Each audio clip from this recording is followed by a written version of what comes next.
Hello दोस्तों, तो कैसे हैं आप सब। आई होप कि आप सभी लोग बहुत अच्छे होंगे। गाइज आज हम लोग CHM की क्लास में टाइप ऑफ मेमोरी पढ़ने वाले हैं। टाइप ऑफ मेमोरी के अंतर्गत में आप सभी को पता है रैम रोम आते हैं, स्टैटिक डायनेमिक, ये सारी मेमोरी आती हैं। तो आज हम लोग लेसन नंबर 2 का भाग नंबर 2 पढ़ने वाले हैं, जिसमें हम लोग मेमोरी के बारे में समझेंगे। क्योंकि पहला भाग में कुछ मेमोरी के बारे में हमने समझे थे कि मेमोरी हायरार्की क्या होती है, ठीक है। उसको समझने के बाद फिर अब हम लोग मेन मेमोरी जो होता है, जो हम लोग यूज करते हैं अपने सिस्टम में, उसके बारे में आज पूरा डिटेल समझने वाले हैं। तो वीडियो में लास्ट तक जरूर बने रहिएगा। चैनल पे नए हो तो चैनल को सब्सक्राइब कर लीजिएगा। चलिए फटाफट से क्लास को स्टार्ट करते हैं। तो गाइस सबसे पहले मैं यहाँ पे मेमोरी की बात करूँगा। मेमोरी के अंतर्गत में आपको दो टाइप की मेमोरी देखने को मिलती है। पहला तो आपको एक प्राइमरी और दूसरा होता है सेकेंडरी, ठीक है। सबसे पहले आप लोग प्राइमरी के अंतर्गत में आज हम लोग पढ़ने वाले हैं। प्राइमरी के अंतर्गत में आपको दो टाइप को देखने को मिलते हैं। पहला तो एक आपका रैम हो गया, दूसरा आपका रोम हो गया। रैम के अंतर्गत में आपको पढ़ने हैं स्टैटिक रैम और dynamic RAM.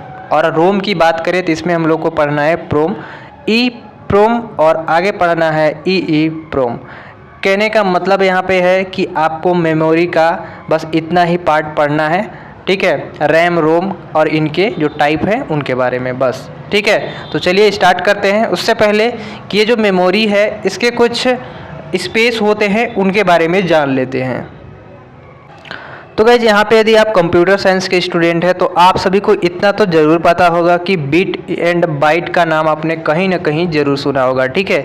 Bit and bite की तो आपने कहीं ना कहीं इन दोनों का नाम ज़रूर सुना होगा। तो गाइज ये मेमोरी के स्टोरेज का एक ऐसा पार्ट होता है जहाँ जो हम लोग डिजिटल इलेक्ट्रॉनिक में 0 या 1 का इस्तेमाल करते हैं, उसी को ये क्या करते हैं, परिवर्तन करते हैं, हमारे डेटा को क्या करता है, स्टोर करता है, ठीक है। इसको हम लोग बाइनरी डिजिट भी बोलते हैं। तो बीट अथवा बाइट ये कैसे चेंज होता है या कितना होता है बीट में, एक बीट में कितना बाइट होता है, ये सारी प्रोसेस जो है चलिए अब हम लोग समझते हैं।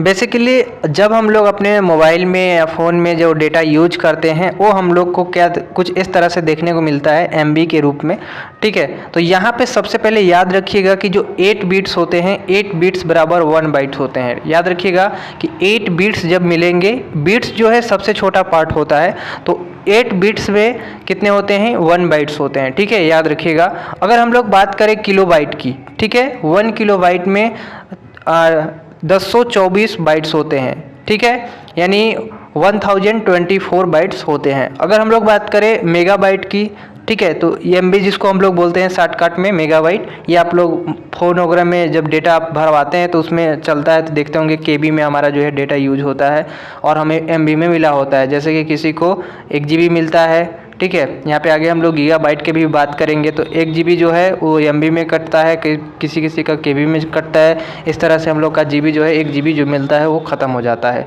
तो यहाँ पे याद रखिएगा कि अगर हम लोग किलोबाइट की बात करें तो 1 किलोबाइट में 1024 बाइट्स होते हैं। अगर हम लोग बात करें मेगाबाइट्स की तो 1 मेगाबाइट्स में कितना होते हैं, 1024 किलोबाइट्स होते हैं, ठीक है। यानी ये वाला यहाँ पे आ गया। अब यहाँ पे समझिएगा कि अगर हम लोग 1 गीगाबाइट की बात करें तो 1 गीगाबाइट में क्या होता है, 1024 MB होता है। यानी अगर हम लोग को 1 GB मिलता है तो हम लोग कितना MB मिला, 1024 MB मिलता है। याद रखिएगा कि अगर हम लोग को 1 GB पर डे मिल रहा है तो 1024 MB मिलता है, ठीक है।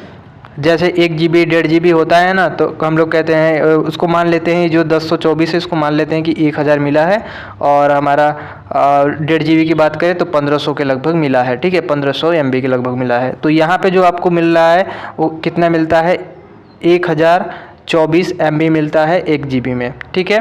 तो 1 GB बराबर 1024 MB। अगर मेगाबाइट की बात करें तो किलोबाइट में हो गया। अगर हम लोग किलोबाइट की बात करें तो यहाँ पे हमारा बाइट्स में हो गया, और बाइट्स की बात करें तो बीट्स में हो गया, ठीक है। तो यानी सबसे छोटा हो गया, इससे बड़ा आपका बाइट्स हो गया, इससे बड़ा आपका किलोबाइट्स हो गया, फिर धीरे धीरे जो बड़ा है मेगाबाइट हो गया, फिर MB हो गया, फिर GB होता है, ठीक है।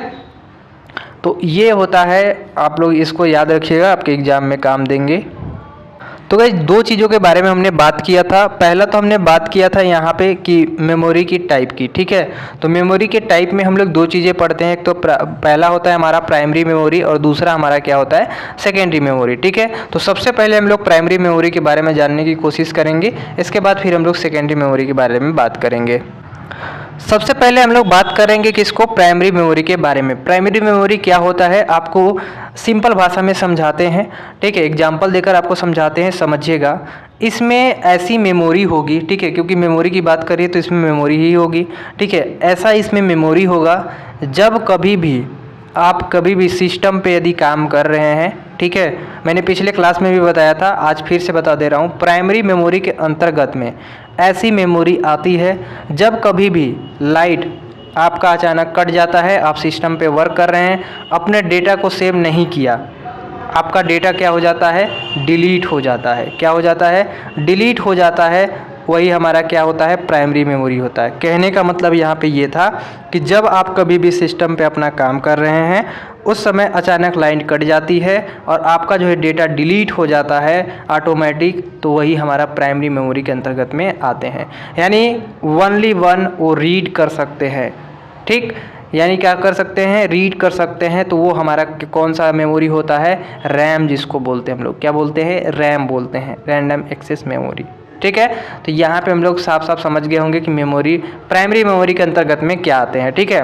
मेमोरी कंप्यूटर का सबसे महत्वपूर्ण भाग होता है जहाँ पे हम लोग डेटा, सूचना एवं प्रोग्राम की प्रक्रिया के दौरान उपस्थित रहते हैं और आवश्यकता पड़ने पर तत्काल उपलब्ध रहते हैं।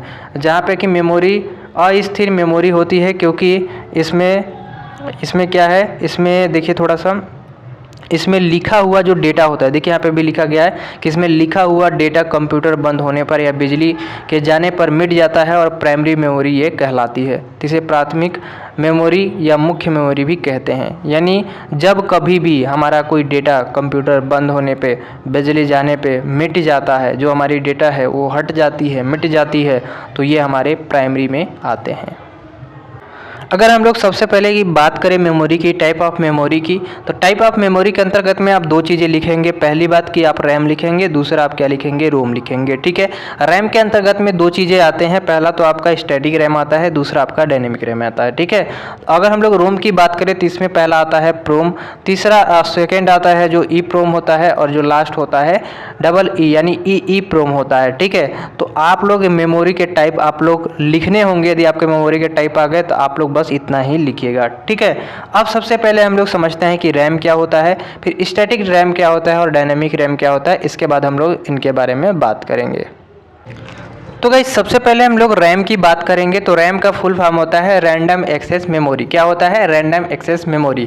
रैंडम एक्सेस मेमोरी जो होता है वो क्या करता है, ये ऐसा एक टेम्पोररी मेमोरी होता है, ठीक है। कैसा होता है, टेम्पोररी मेमोरी होती है, जो कि हमारा जो डिवाइस होते हैं, सीपीयू जो होता है उसमें लगा होता है, ठीक है। ये क्या करता है कि हमारी जो तुरंत की डेटा होती है, यानी जो हम लोग सिस्टम पे तुरंत जैसे कोई वर्क कर रहे हैं, उस वही चीज़ क्या करता है, संग्रहित करता है, यानी रखता है। यानी जब कभी भी लाइट कट जाए या हमारा सिस्टम अचानक बंद हो जाए तो हमारी डेटा क्या हो जाती है, डिलीट करती है। तो यहाँ पे रैम का मतलब याद रखिएगा कि ये क्या करेगा, रीड करेगा, ओनली क्या करेगा, रीड करेगा। यानी हम लोग याद रखिएगा कि रैंडम एक्सेस मेमोरी के अंतर्गत में ऐसी डेटा होती है या ऐसी मेमोरी होती है जो कि टेम्पोरली के लिए यूज किया जाता है, और जब कभी भी लाइट कट जाती है या कभी भी कंप्यूटर बंद हो जाता है तो ये डेटा को डिलीट कर देते हैं। याद रखिएगा रैंडम एक्सेस मेमोरी के अंतर्गत में हम लोग EMB यूज करते हैं, जैसे 4 MB, 8 MB, 16 MB या 32 MB, ठीक। तो इस तरह के जो MB वाले डेटा होते हैं वही सब हमारे रैंडम एक्सेस मेमोरी के अंतर्गत में स्टोर होते हैं। अगर हम लोग टाइप ऑफ रैम की बात करें तो रैम के अंतर्गत में आपको 3 टाइप का पढ़ने को मिलते हैं, लेकिन यहाँ पे हम लोग 2 चीज़ के ही बारे में जानेंगे। पहला तो आपको डायनेमिक रैम और दूसरा स्टैटिक रैम, ठीक है। ये सिंक्रोनस रैम जो है इसके बारे में नहीं आप सभी को जानने हैं अभी, तो आप लोग बस स्टैटिक रैम और डायनेमिक रैम के बारे में समझिएगा। तो सबसे पहले हम लोग डायनेमिक रैम क्या होता है, इसके बाद स्टैटिक रैम को समझते हैं। तो गाइस सबसे पहले अगर हम लोग बात करें डायनेमिक रैम की, तो डायनेमिक रैम में जो गति होती है जिसको हम लोग स्पीड बोलते हैं, ठीक है। स्पीड की अगर बात करें तो कम होता है, ठीक है। किससे, स्टैटिक रैम के वजह इसके मिलाए अगर हम लोग बात करें स्टैटिक रैम की तो उसकी स्पीड ज़्यादा होती है, लेकिन अगर हम लोग डायनेमिक रैम की बात करें तो इसकी स्पीड जो है बहुत ही कम होती है। इसलिए इसको हम लोग को रिफ्रेश जो है बार बार करना पड़ता है, यानी जल्दी जल्दी इसमें रिफ्रेश करना होता है। तो याद रखिएगा कि डायनेमिक रैम के अंतर्गत में कभी भी हम लोग को जब हम हम लोग इसमें डेटा स्टोर करना होता है तो रिफ़्रेश जो है बार बार करने होते हैं। इसकी रिफ़्रेश की जो है करने की आवश्यकता पड़ती है। अगर हम लोग बात करें इसके स्पीड की, तो स्पीड भी इसकी क्या है, कम है। आगे हम लोग बात करेंगे स्टैटिक रैम की। तो स्टैटिक रैम के अंतर्गत में याद रखिएगा कि ये क्या होता है, ये थोड़ा सा क्या होता है, ये थोड़ा सा स्पीड जो है इसकी स्पीड की अगर हम लोग बात करें तो स्पीड इसकी क्या होती है, फास्ट होती है। किसके बजाय, जो हमारा डायनेमिक रैम है उसके बजाय, ठीक है। स्पीड इसकी फास्ट हो गई। अगर स्पीड इसकी फास्ट होती है तो ये थोड़ा सा कॉस्टली आती है। क्या आती है, कॉस्टली, यानी इसको कह सकते हैं महंगी आती है। स्टैटिक रैम क्या हो गई, थोड़ी महंगी हो गई। किससे महंगी हो गई, तो डायनेमिक रैम से, ठीक है। अब इसका बात करें जैसे रिफ्रेश इसमें कम करना होता है, ठीक है।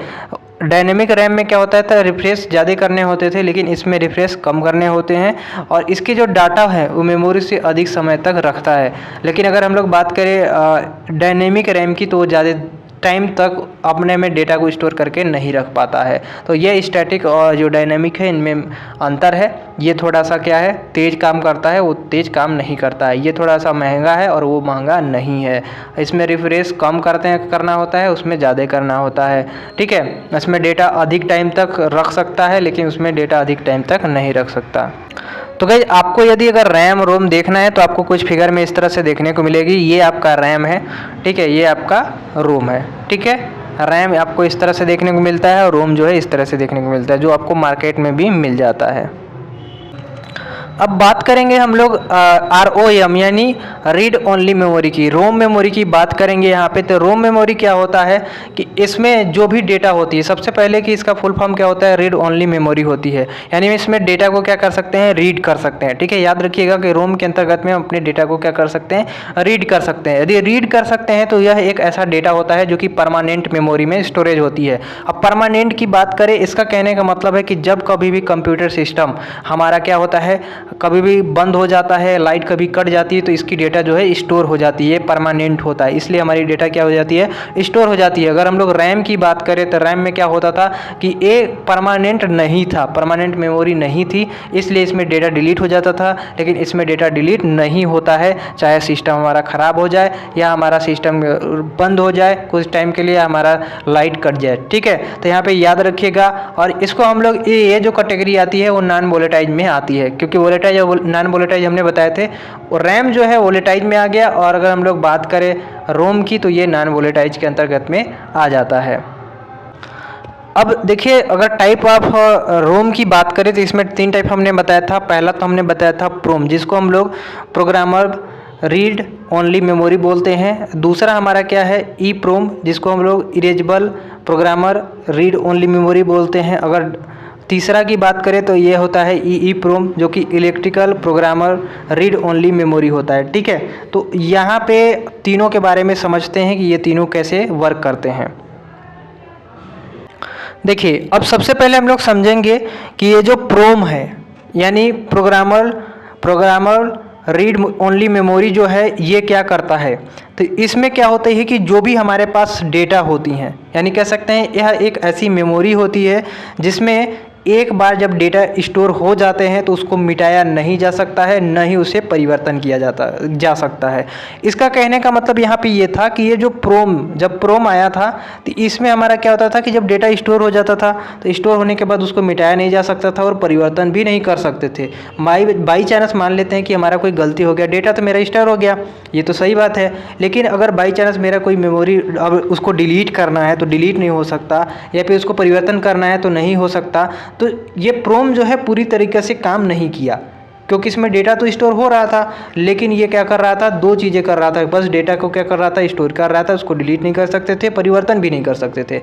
इसके बाद फिर हमारा जो है ई प्रोम आया।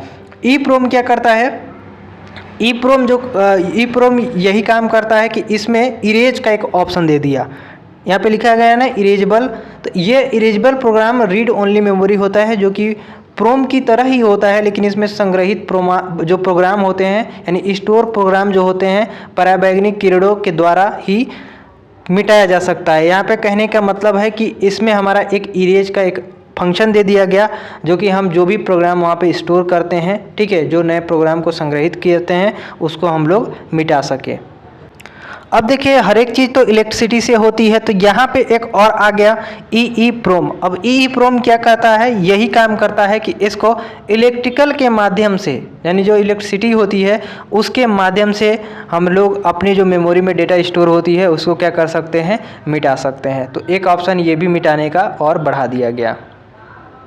तो आई होप गाइज कि आप सभी लोग प्राइमरी मेमोरी जो है, ठीक है, इसके बारे में ज़रूर आपने समझा होगा। ठीक है, प्राइमरी मेमोरी जो है इसके बारे में समझा होगा। रैम एंड रोम के बारे में हमने बताया आप सभी को, स्टैटिक और डायनेमिक रैम के बारे में बताया, प्रोम, EEPROM और ये EEPROM के बारे में भी हमने बताया। ठीक है, एक बार फिर से आप सभी को रैम एंड रोम के बारे में शॉर्टकट बता देते हैं। रैम के अंतर्गत में हम लोग रीड एंड राइट दोनों करते हैं। ठीक है, क्या क्या करते हैं रैम के अंदर, सबसे पहले हम लोग रीड की बात, रैम की बात करेंगे। ठीक है, तो इसमें सबसे पहली बात कि हमने बताया रीड एंड, ठीक है, रीड एंड राइट, ठीक है, दोनों कर सकते हैं। ठीक, पहला हो गया। दूसरी अगर हम लोग बात करें तो इसका फुल फॉर्म तो आप सभी लोग जानते ही, रैंडम एक्सेस मेमोरी होता है। अगर इसकी ऑपरेशंस की बात करें, ठीक है, अगर इसकी ऑपरेशंस की बात करें, इसमें डेटा बदला जा सकता है। क्या कर सकते हैं, इसमें डेटा को हम लोग बदल सकते हैं। अगर इसकी साइज की बात करें तो इसकी साइज कम होती है, यानी कम हो सकती है या होती भी है। ठीक है, रैंडम एक्सेस मेमोरी की बात करें तो इसकी साइज जो है कम होती है। अगर टाइप की बात करें तो इसमें दो टाइप हमने बताया, स्टैटिक और डायनेमिक होते हैं। अगर इसके सिस्टम में बंद हो जाए तो बंद करने पर हमारा जो डेटा होता है वो डिलीट हो जाता है। ओके, अगर हम लोग बात करें रोम की, तो रोम के अंतर्गत में हम 3 टाइप के आते हैं। ठीक है, जिसको हम लोग रीड ओनली मेमोरी बोलते हैं। इसका कहने का मतलब यहाँ पे ये है कि रोम के अंतर्गत में हम ओनली वन क्या कर सकते हैं, रीड कर सकते हैं। ठीक है, अगर इसकी डेटा की बात करें तो इसको बदला नहीं जा सकता है, यानी इसकी डेटा को बदला नहीं जा सकता है। अगर हम लोग यहाँ पे बात करें टाइप्स की, तो टाइप्स में 3 आ जाते हैं, प्रोम, EEPROM और EEPROM। ठीक है, अगर इसका सिस्टम यदि बंद हो जाता है तो डेटा क्या हो जाता है, सेव रहता है। क्या होता है, तो सेव रहता है। इसमें डिलीट हो जाता है, इसमें सेव रहता है। तो मेन डिफरेंट ये था। पूरा कार्यक्रम हमने आप सभी को बता दिया, आपको किस तरह से लिखना है, आपके एग्जाम में आएंगे तो वो भी चीज़ें हमने आप सभी को यहाँ पे बता दिया। तो गाइस यहाँ पे कुछ हम इम्पोर्टेंट आपको कुछ क्वेश्चन बता देते हैं जिसको आप ज़रूर पढ़ लीजिएगा। पहला आप लोग पढ़ लीजिएगा, what is a memory mapping. ठीक है, मैपिंग जरूर पढ़ लीजिएगा, मेमोरी मैपिंग। शॉर्टकट में हम बता देते हैं क्या होता है। जब हमारा कोई भी लॉजिकल एंड फिजिकल एड्रेसिंग होती है उसका क्या करता है, ये अनुवाद करता है। दूसरा क्या होता है कि अगर हम लोग बात करें मेमोरी की, तो मेमोरी को जो सिक्योरिटी होती है उसमें ये सहायता प्रदान करता है, मेमोरी मैपिंग। मेमोरी संसाधनों के बेहतर प्रबंध करने में ये समझ होता है।